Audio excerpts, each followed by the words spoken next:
Hello friends, welcome to my channel. টি-20 বিশ্বকাপ জেতার পর রোহিত শর্মা অবসর নেওয়ায় ছোট ফরম্যাটে ভারতের নতুন অধিনায়ক করা হয়েছিল সূর্যকুমার যাদবকে।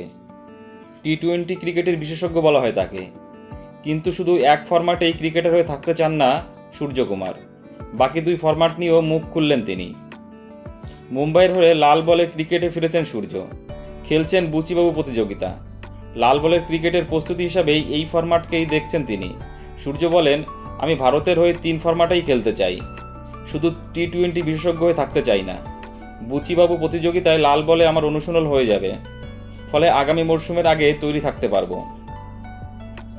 বুচিবাবুতে নিজেই খেলতে চেয়েছিলেন সূর্য, এমনটাই জানিয়েছেন মুম্বাই ক্রিকেট সংস্থার প্রধান নির্বাচক সঞ্জয় পাটিল। তিনি বলেন, সূর্য আমাকে ফোন করে বলেছিল যে ও বুচিবাবু খেলতে চায়, তাই ওকে নেওয়া হয়েছে। ওর মতো ক্রিকেটারকে সকলেই নিজের দলে চাইবে।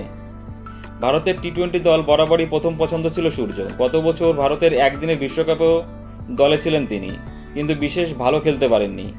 গত বছরই অস্ট্রেলিয়ার বিরুদ্ধে মাত্র একটি টেস্ট খেলেছেন সূর্য। ভারতের হয়ে লম্বা ফরম্যাটে তেমন সুযোগ পান না সূর্য, সেটাই এবার করতে চাইছেন তিনি। খেলতে চাইছেন 3 ফরম্যাটেই।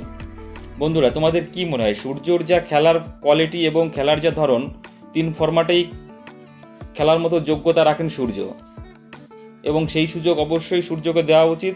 তার জন্য সূর্য নিজেকেও সেইভাবে তৈরি করতে হবে, এবং এই ধরনের ঘরোয়া ক্রিকেট খেলে এই সব প্রতিযোগিতায় টি-20, ওয়ানডে, টেস্ট 3 ফরম্যাটেই যাতে খেলতে পারে সেইভাবে নিজেকে তৈরি রাখতে হবে।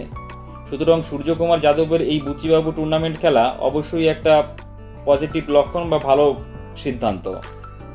আশা করব আস্তে আস্তে তার খেলার আরও অনেক পরিণত পাবে, এবং 3 ফরম্যাটেই ভবিষ্যতে আমরা সূর্যকুমার যাদবকে দেখতে পাবো। বন্ধুরা, তোমাদের কি মনে হয় প্লিজ কমেন্টস করে জানাও, এবং চ্যানেলটি ভালো লাগলে অবশ্যই লাইক, কমেন্টস এবং শেয়ার করে দিও, এবং চ্যানেলটি সাবস্ক্রাইব করে দিও। সকলে ভালো থেকো, ধন্যবাদ।